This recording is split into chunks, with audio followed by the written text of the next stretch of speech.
Hello friends, आज हम लोग बिहार पुलिस टेस्ट नंबर 14 जो ज्ञान बिंदु जीएस एकेडमी रोशन सर के द्वारा बिहार पुलिस का टेस्ट सीरीज चलाया जा रहा है री एग्जाम के लिए, उस टेस्ट सीरीज का हम लोग मैथ और रीजनिंग क्वेश्चन का सॉल्यूशन करने वाले हैं। तो चलिए आइए बेसिक तरीका से और हम लोग आराम आराम से एक एक क्वेश्चन को सॉल्व करने की कोशिश करते हैं। चलिए, टेस्ट सीरीज में जो पहला क्वेश्चन है वो 87 नंबर का है। ठीक है, 87 नंबर से स्टार्ट है फर्स्ट क्वेश्चन। तो चलिए फर्स्ट क्वेश्चन को हम लोग सॉल्व करते हैं। फर्स्ट क्वेश्चन क्या कह रहा है? 87 नंबर। ये क्वेश्चन सॉल्व करने से पहले आपको बता दें, इस टेस्ट का पीडीएफ जो है ये स्क्रीन पर दिए गए नंबर पे आप लोग व्हाट्सएप मैसेज कीजिएगा, इस टेस्ट का पीडीएफ आप लोग को मिल जाएगा। और इसका जीके का सॉल्यूशन भी हम लोग, इसका जीके का सॉल्यूशन भी जो है उसका भी वीडियो ये उसका सॉल्यूशन का वीडियो बन गया है और वो आप प्लेलिस्ट में जा करके देख लीजिएगा, वो अपलोड हो गया है। चलिए क्वेश्चन नंबर फर्स्ट क्या कर रहा है? 87 नंबर। ए के वेतन में 8:11 के अनुपात से बढ़ोतरी हुई है। एक एक लाइन को हम लोग पढ़ेंगे और एक एक लाइन को अच्छे ढंग से एक एक स्टेप बाय स्टेप करने की कोशिश करेंगे। चलिए, क्या कह रहा है? ए के वेतन में 8:11 के अनुपात से बढ़ोतरी हुई है। इसका ये लाइन कह रहा है, इसका मतलब क्या हुआ? ए का जो वेतन है वो पहले 8 था और वो 11 के अनुपात में बढ़ोतरी हुई। मतलब पहले 8 था, 8 से क्या हो गया? 11। तो हम लोग यहाँ लिखते हैं पहले 8 था 11, मतलब ए का जो वेतन है, ए का वेतन जो था पहले 8 और 11 के अनुपात में बढ़ोतरी हुई है। ये क्या है? बढ़ा है, बढ़ा है ये। ठीक है, पहले 8 था अब 11 के अनुपात में जो है उसका वेतन बढ़ा है। अब कह रहा है यदि अब उसका नया वेतन, एक एक लाइन पढ़ेंगे, एक एक लाइन को हम लोग सॉल्व करेंगे। नया वेतन कितना कह रहा है? 33,000। 33,000 हो गया, मतलब नया वेतन जो है बढ़ करके क्या हो गया? 33,000 हो गया। तब कह रहा है उसका मूल वेतन क्या है? तो देखिए पहले कितना था? 8 था, बढ़कर कितना हो गया? 11x हो गया। तो इसको 8x अनुपात 11x मान लेते हैं। बढ़ने के बाद क्या हो गया? 11x हो गया। तो 11x का वैल्यू ना 33,000 है, जो कि नया जो बढ़ने के बाद जो वेतन हो गया वो 33,000 हो गया। और उसका अनुपात कितना दे रखा है? अनुपात में 11 है और वो टोटल वेतन का मान 33,000 है। तो ये इस दोनों को बराबर कर देंगे तो क्या हो जाएगा? 11x को बराबर करेंगे 33,000 में, तो x का वैल्यू क्या निकल के आ जाएगा? 11 × 33 3,000। अब कह रहा है क्वेश्चन में कि उसका मूल वेतन क्या? तो मूल वेतन कितना था? 8 वाला रेशियो था तो 8x हो जाएगा। तो 8 × x का मान कितना है? 3,000। अब कितना हो जाएगा इसका टोटल मूल मान? 24,000। ऑप्शन नंबर कौन सा हो जाएगा? Option number B. B is the right answer. चलिए नेक्स्ट क्वेश्चन की ओर आगे बढ़ते हैं। क्वेश्चन नंबर क्या है? Question number 88। क्वेश्चन नंबर क्या हो जाएगा? 88। क्वेश्चन नंबर 88 क्या कह रहा है? एक व्यक्ति ने कुछ कलम अपने मित्रों ABCD में इस प्रकार बांटे कि वो अनुपात में बांटा हुआ है, तो उसके पास कम से कम कितनी संख्या में कलम है? देखिए क्या कह रहा है? कह रहा है एक व्यक्ति ने कुछ कलम, एक व्यक्ति है उसने कुछ कलम जो है वो अपने मित्रों में, उसके मित्र कौन कौन है? ABCD, मतलब 4 मित्र है। वो अपने मित्रों में इस प्रकार बांटा है कि उसके पास कम से कम कितनी संख्या होगा, कितनी संख्या में कलम आएगी। तो देखिए क्वेश्चन में क्या कह रहा है? कम से कम। इसका जब भी अगर क्वेश्चन में कम से कम का अगर जिक्र रहे तो समझ जाइएगा कि वो है LCM HCF का क्वेश्चन। ठीक है, तो यहाँ पे हम लोग पहला लाइन क्या कह रहा है? एक व्यक्ति ने कुछ कलम अपने मित्रों को 6 अपने ABCD 4 मित्रों में इस प्रकार बांटा। पहले अनुपात लिख लेते हैं, 1:3, 1/3 अनुपात 1/4। ये वाला काट दिए, फिर से स्टार्ट करो ये वाला। चलिए नेक्स्ट क्वेश्चन की ओर आगे बढ़ते हैं। क्वेश्चन नंबर 88 क्या रहा है? एक व्यक्ति ने कुछ कलम अपने मित्रों ABCD में इस प्रकार बांटा कि उसके पास कम से कम कितनी संख्या में कलम होगी। देखिए एक व्यक्ति है वो अपने 4 मित्र में अनुपात में कलम बांटा, तो उसके पास कह रहा है कम से कम कितनी संख्या में कलम होगी। तो अनुपात में जो बांटा उसको पहले हम लोग लिख लेते हैं। क्वेश्चन नंबर 88 देखिए क्या हो जाएगा? 1/3 1/4, 1/5, 1/6 हो जाएगा। 4 अनुपात में बांटा है। तो कह रहा है कम से कम कितनी संख्या। क्वेश्चन में अगर कम से कम कह देना तो समझ जाइएगा कि वो है एलसीएम एचसीएफ का। और उसमें एलसीएम एचसीएफ में क्या, एलसीएम। कम से कम की जिक्र करे तो एलसीएम, और अगर ज़्यादा से ज़्यादा जिक्र करे तो एचसीएफ। तो हम लोग इसका पहले एलसीएम, इसको हम लोग जो बट्टा वाला है, ये बट्टा के फॉर्म में इसको हम लोग सिंपल बना लेते हैं, बट्टा का फॉर्म में हटा देते हैं। तो क्या हो जाएगा, इसका एलसीएम लेंगे तो क्या हो जाएगा, इसका एलसीएम 30 हो जाएगा। 30 सब में गुना कर देंगे तो क्या हो जाएगा, इसमें गुना करेंगे 30 तो क्या हो जाएगा, 30 नहीं 60 होगा इसका एलसीएम।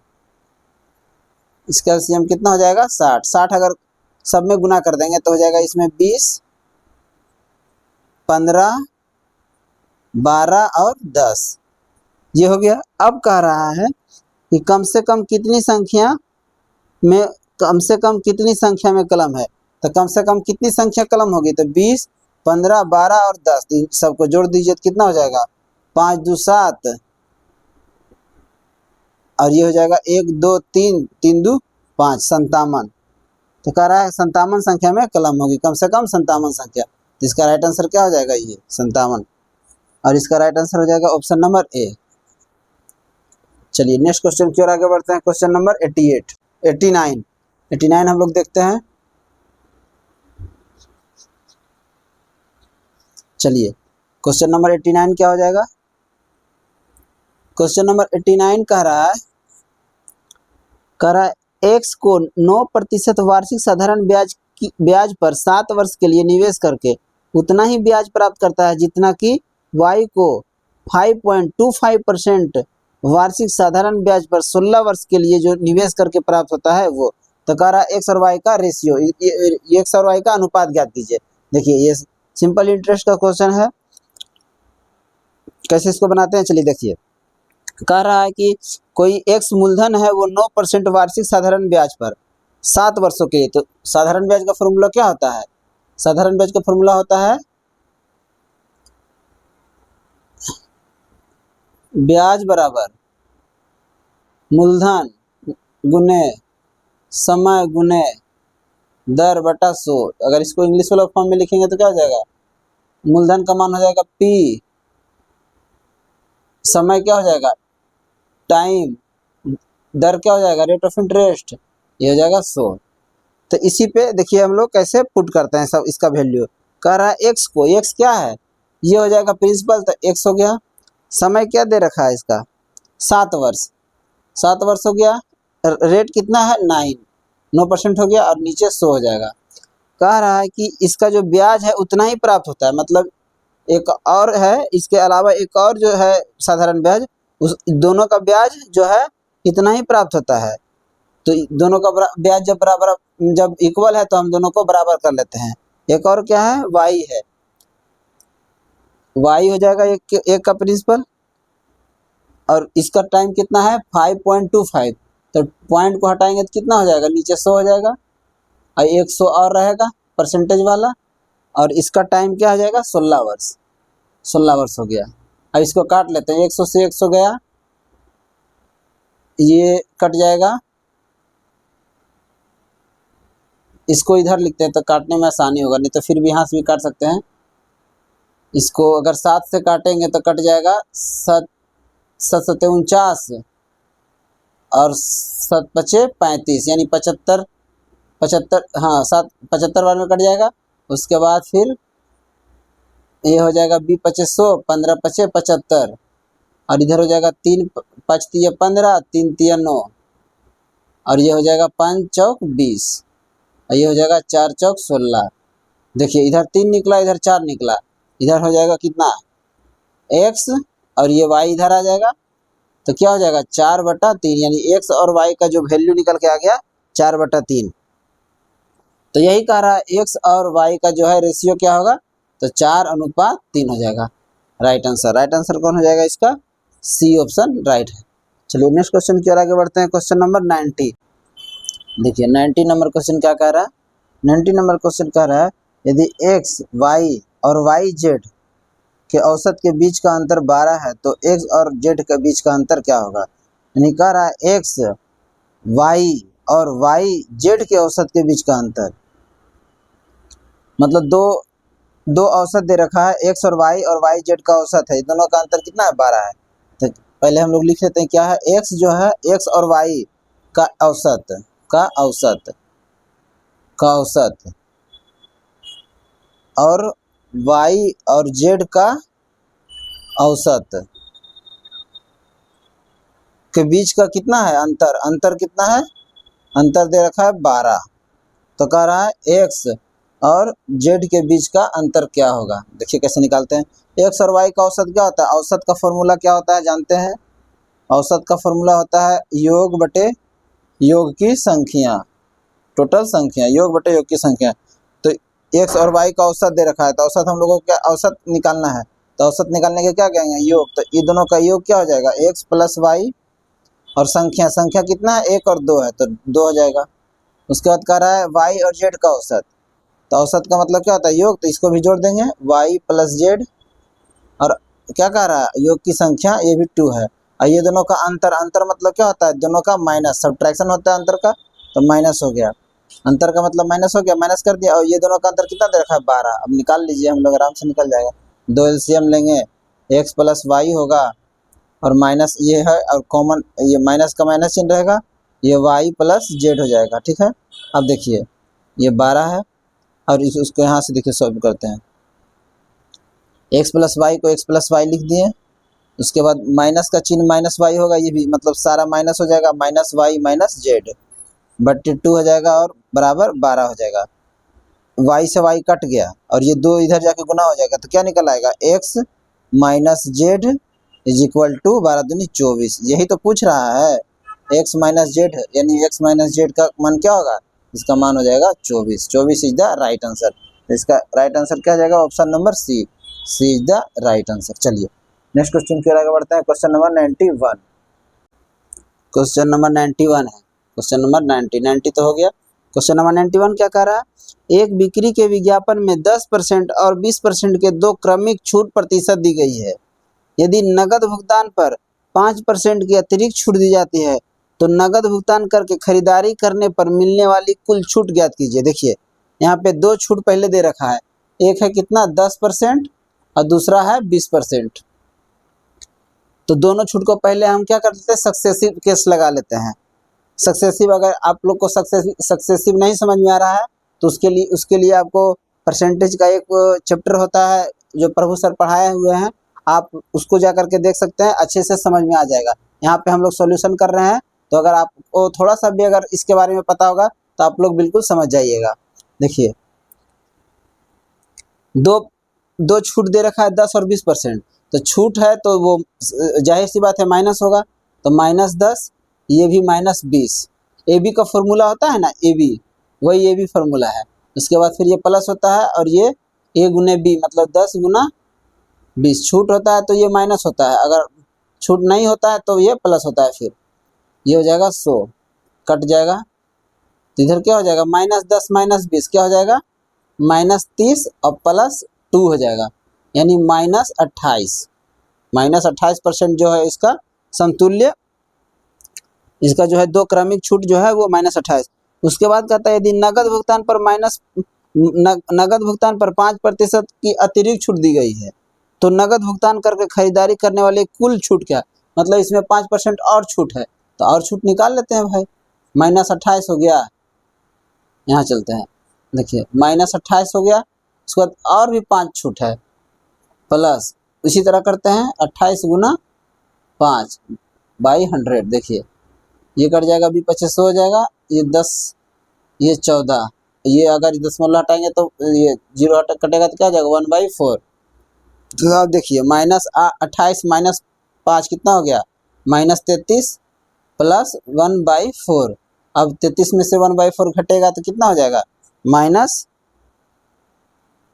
कितना हो जाएगा 33 में 1/4, 33.0 में से 1.4 अगर घटा दिए तो 10 में से एक गया तो 6, ये हो गया 2, ये हो गया नहीं, यहाँ पे हो गया इधर एक हो गया, यानी 31.6% क्या हो जाएगा इसका, 31.6% क्या हो जाएगा छूट, एक माइनस माइनस में है तो ये छूट हो गया, तो इसका राइट आंसर हो जाएगा option number C. C is the right answer. 31.6% जो है वो छूट प्राप्त हुआ। चलिए नेक्स्ट क्वेश्चन की ओर आगे बढ़ते हैं। Question number 92।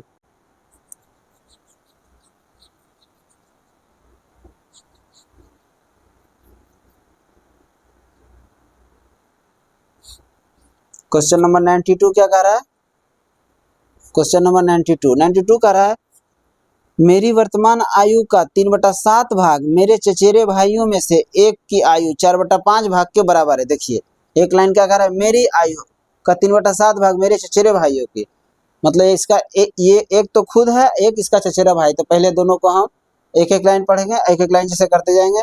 उसी तरह से पहला लाइन क्या कह रहा है, मेरी और चचेरे भाई की आयु। तो पहले मान लेते हैं इसका मेरी आय और चचेरे भाई की, चचेरे भाई हो गया, इसका हो गया x, इसका हो गया y।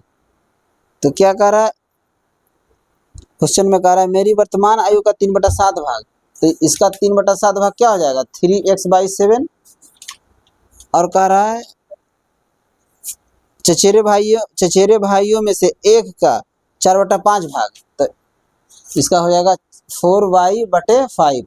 कह रहा है क्या है, बराबर है, तो बराबर का दे दिए।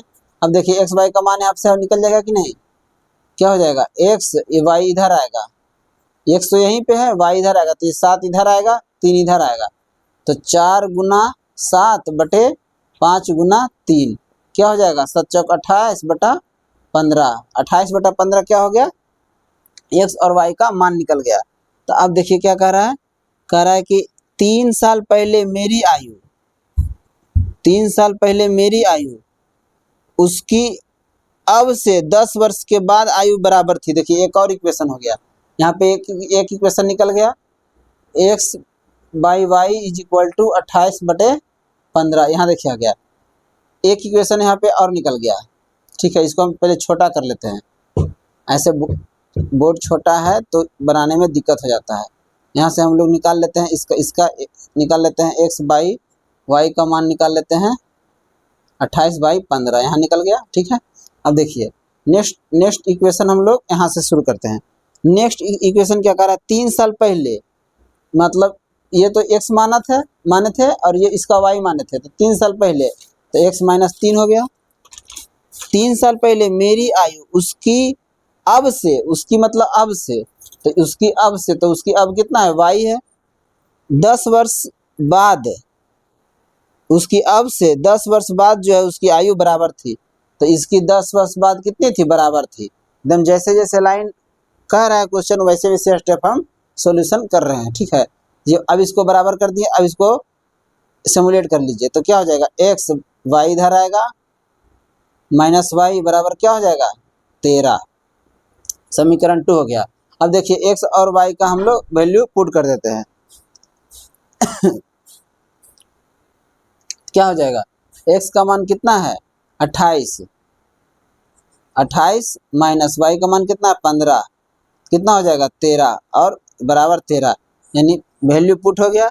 मतलब x का आयु कितना हो जाएगा 28 और y का वैल्यू क्या हो जाएगा, y का ये मतलब चचेरे भाई का उम्र क्या हो जाएगा, आयु क्या हो जाएगा 15।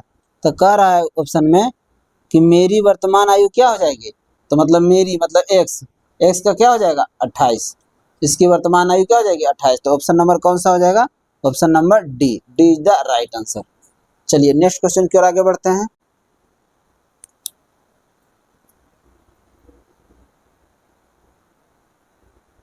बहुत इजी क्वेश्चन आ रहा है बिहार पुलिस में, और ये 8, 9 से ही क्वेश्चन पूछेगा। इस बार का सिलेबस में बिल्कुल साफ लिख दिया है कि 8, 9, 10 से ही हम क्वेश्चन मैथ वाला पूछेंगे बोर्ड।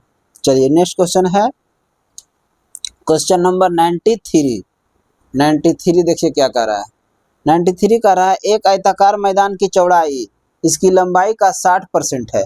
एक आयताकार बना लेते हैं, एक आयताकार बना लिए। ठीक है, ये हो गया लंबाई, ये हो गया चौड़ाई। जो लंबा है उसको लंबाई कहेंगे, जो उससे कम है उसको चौड़ाई कहेंगे। तो कह रहा है एक लंबाई, यदि एक मैदान की चौड़ाई इसकी लंबाई का 60% है, तो लंबाई हम लोग 100 मान लेते हैं, तो इसका चौड़ाई क्या हो जाएगा, 60 हो जाएगा। x मान लेते हैं, ये x हो गया। अब देखिए इसको काट सकते हैं, मतलब रेशियो, इसको रेशियो में छोटा डिवाइड कर लेते हैं। एक शून्य गया 5 और ये 3, यानी टोटल इसका क्या हो जाएगा, ये 5x 3x। इसको काट के हम लोग क्या लिख देते हैं, ये 3x ये 5x। चलिए ये हो गया।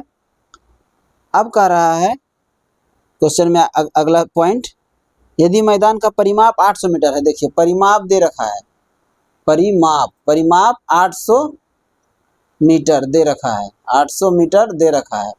तो आयत का परिमाप क्या होता है, एक फॉर्मूला होता है। फॉर्मूला देखिए हम इधर लिख देते हैं, 2 इंटू लंबाई प्लस चौड़ाई, ये होता है आयत का परिमाप। आयत का परिमाप का फॉर्मूला ये होता है 2 इंटू लंबाई प्लस चौड़ाई। तो लंबाई कितना है 5x, चौड़ाई कितना है 3x। तो हम लोग इसको वैल्यू पुट कर देते हैं, 2 इंटू लंबाई कितना हो जाएगा 5x प्लस चौड़ाई कितना 3x। इसका परिमाप कितना दे रखा है 800 मीटर, तो बराबर 800 हो जाएगा। यहाँ तक समझ। अब देखिए गुना कर लेते हैं, कितना हो जाएगा, यहाँ से डायरेक्ट काट दीजिए, 400 हो गया, 5 3 8x, 8x बराबर 400। x का मान कितना निकल के आ गया, 8 5 40, 50 निकल के आ गया। अब कह रहा है, देखिए कह रहा है क्वेश्चन में क्या, तो मैदान का क्षेत्रफल ज्ञात कीजिए। देखिए मैदान का क्षेत्रफल भी पूछ रहा है, तो क्षेत्रफल का फॉर्मूला होता है लंबाई गुने चौड़ाई। ठीक है, ये दो फॉर्मूला आयत का बहुत इंपॉर्टेंट है। ये दो फॉर्मूले से ही आयत का संभवतः सभी क्वेश्चन सॉल्व हो जाते हैं। तो क्षेत्रफल की बात कर रहा है, तो क्या हो जाएगा लंबाई गुने चौड़ाई। तो लंबाई क्या हो जाएगा, इसका x का मान अगर हम यहाँ पे धरते हैं तो क्या हो जाएगा 250 हो जाएगा, नहीं होगा 5x। x का मान अगर यहाँ रखेंगे तो इससे ये मल्टीप्लाई हो जाएगा, तो क्या हो जाएगा 250। तो 250 हो गया। और लंबाई गुना चौड़ाई, चौड़ाई का मान क्या हो जाएगा, अगर 50 को यहाँ पे रखेंगे तो क्या हो जाएगा, ये 150 हो जाएगा।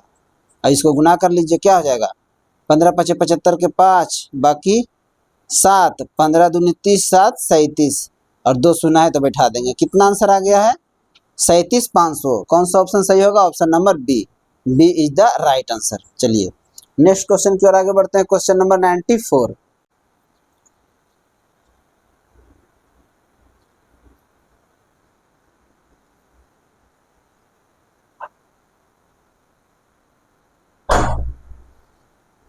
देखिए क्वेश्चन नंबर 94 क्या कह रहा है, क्वेश्चन नंबर 94 कह रहा है, स्मिता एक काम को 12 दिनों में समाप्त कर सकती है और सैम उसी काम को 9 दिनों में समाप्त कर सकती है। देखिए इस टाइप का क्वेश्चन जो है हो सकता है ना पूछे, बिहार पुलिस में पूछ भी सकता है, लेकिन ऐसा नहीं है कि नहीं पूछ सकता है, लेकिन हो सकता है ना पूछे, क्योंकि सिलेबस थोड़ा चेंज कर दिया है। फिर भी हम लोग इसको बनाने की कोशिश करते हैं, और ये है भी बहुत ईजी क्वेश्चन, इसमें कोई जान नहीं है, बहुत ईजी क्वेश्चन है और बहुत एग्जामों में ये पूछा गया है। तो क्या कह रहा है, सबसे पहले स्मिता एक काम को 12 दिनों में समाप्त कर सकती है। हम देखिए लिख लेते हैं, स्मिता जो है एक काम को 12 दिनों में समाप्त कर सकती है। इस तरह से ही टाइम एंड वर्क का क्वेश्चन बनाया जाता है। स्मिता एक काम को 12 दिनों में समाप्त कर सकती है और सैम उसी काम को 9 दिनों में समाप्त कर सकती है। एक सैम भी है इसके साथ, वो जो है इस काम को 9 ही दिन में उड़ा देती है, ठीक उड़ा देता है, सैम तो लड़का होगा, उड़ा देता है। ठीक है, अब कहता है 4 दिनों तक एक साथ काम किया सैम और स्मिता, ये दोनों जो है कितना दिन तक काम किया, 4 दिन तक, 4 दिन तक काम किया। तो सबसे पहले इस टाइप का क्वेश्चन में क्या करते हैं, ये दोनों का एलसीएम ले लेते हैं। एलसीएम कितना हो जाएगा 24 हो जाएगा, नहीं 36 हो जाएगा, 12 36, इसका एलसीएम 36 हो गया। अब देखिए 12 36, इधर 3 और 9 चौक 36, मतलब इसका मतलब ये हुआ कि ये एक दिन में 3 काम करता है और सैम एक दिन में 4 काम करता है। ठीक है, एक दिन में ये 3 काम, एक दिन का काम निकलता है, इसका जो एफिशिएंसी निकलता है वो एक दिन का काम निकलता है। तो स्मिता 12 दिन में जो टोटल काम कर देती थी, तो एक दिन में उसका काम 3, सैम जो है 9 दिन में काम समाप्त कर देता था, तो एक दिन में उसका काम 4 हो गया। अब कहता है क्वेश्चन में 4 दिनों तक एक साथ काम किया, 4 दिनों तक एक साथ काम किया, मतलब कि ये दोनों एक साथ काम किया, तो कितना काम हो गया, 4 और 3 7, 7 काम हुआ, 4 दिन तक काम किया, तो 4 गुना कर देते हैं, यानी टोटल काम कितना हो गया 28। टोटल काम कितना था 36, और 4 दिनों तक काम किया तो टोटल काम कितना हो गया 28। तो अब बचा कितना, तो घटा लेते हैं इसको, यानी 8 काम देखिए अभी बचा हुआ है। अब कह रहा है क्वेश्चन में कि काम कर 4 दिनों तक एक साथ काम करने के बाद दोनों काम छोड़ देते हैं तो काम का कितना हिस्सा बाकी है। देखिए काम का कितना हिस्सा बाकी है, 8 काम बचा हुआ है, 8 काम बचा हुआ है ना, टोटल काम कितना है 36, और कितना हिस्सा चाहिए तो कितना 36 हो जाएगा, और कितना हिस्सा बचा हुआ है तो 8 ऊपर हो जाएगा, तो 8/36 इसको काट लीजिए, कितना हो जाएगा 2 चौका 8, 9 चौक 36, यानी 2/9 जो है 2/9 हिस्सा जो है काम का बचा हुआ है। तो इसका राइट आंसर क्या हो जाएगा, option number C, C is the right answer. चलिए नेक्स्ट क्वेश्चन की ओर आगे बढ़ते हैं, क्वेश्चन नंबर 95। चलिए नेक्स्ट क्वेश्चन की ओर आगे बढ़ते हैं, क्वेश्चन नंबर 95 है। 95 क्या कह रहा है, और ये क्वेश्चन ये टेस्ट सीरीज का लास्ट क्वेश्चन है। 95 कह रहा है, यदि समीकरण के एक्स स्क्वायर प्लस के एक्स प्लस के का बराबर 0 है तो एक मूल मान x बराबर 3 है तो दूसरा मूल मान ज्ञात कीजिए। पहले हम लोग समीकरण लिख लेते हैं, उसके बाद बताते हैं क्वेश्चन क्या कह रहा है। समीकरण है एक्स स्क्वायर प्लस के एक्स प्लस के इज इक्वल टू 0, और x का एक मूल मान 3 है तो दूसरा मूल मान हम लोग को ज्ञात करने के लिए कह रहा है।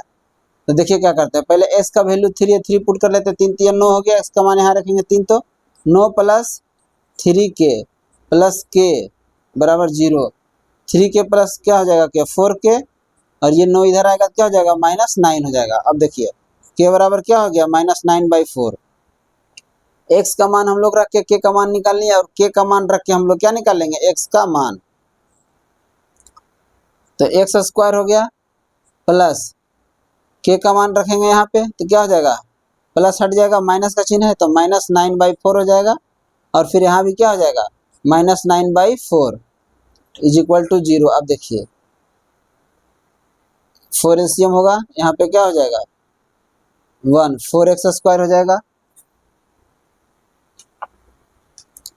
और माइनस क्या हो जाएगा, यहाँ पे x है ना, x छूट गया था, देखिए माइनस हो जाएगा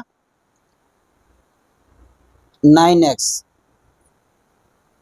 और -9 is equal to 0, 4x square -9x -9, ये जाके 0 हो जाएगा तो ये 0 हो गया। अब देखिए इसको, ये जो समीकरण आया है इसको हम लोग इस तरह से भी लिख सकते हैं कि नहीं, देखिए इधर आइए, अब 4x स्क्वायर है, -9x को हम लोग लिख सकते हैं कि नहीं -12x plus 3x, -12x plus 3x लिख सकते हैं कि नहीं, ये भी अगर घटाएंगे तो -9x हो जाएगा। अब देखिए -9 हो गया बराबर 0। अब देखिए ये एक फॉर्म के रूप में हम लोग इसको तोड़ दिए, ये खुद से आप खुद से दिमाग लगाना पड़ेगा कि इस तरह से हम इस समीकरण को तोड़ सकते हैं। अब देखिए इस दोनों में कॉमन क्या आ रहा है, 4 आ रहा है, तो 4x कॉमन ले लेते हैं, तो इसमें x एक बचा और -3 हो गया, -3 होगा ना, 4 3 12 3 हो जाएगा, और फिर यहाँ पे क्या कॉमन आ रहा है +3, तो +3 ले लिए, अब x -3 हो गया। अब देखिए इन दोनों में क्या कॉमन आ रहा है, x -3 कॉमन आ रहा है, तो x -3 कॉमन ले लिए, और एक मान क्या बचा 4x + 3, तो एक का मान क्या आ गया x बराबर 3, ये बराबर 0 छूट गया, x का मान क्या आ गया x बराबर 3, और एक का मान क्या हो गया x बराबर, ये प्लस में रहता है तो माइनस में हो जाता है, तो -3/4, इसका राइट आंसर क्या हो जाएगा 3/4, क्योंकि 3 तो एक मान है ही। चलिए समझ में आ गया, इसका राइट आंसर क्या हो जाएगा, option number C, C is the right answer. चलिए आज का सॉल्यूशन यहीं पे समाप्त होता है, मिलते हैं नेक्स्ट सेशन में, नेक्स्ट सीरीज में हम लोग मिलते हैं।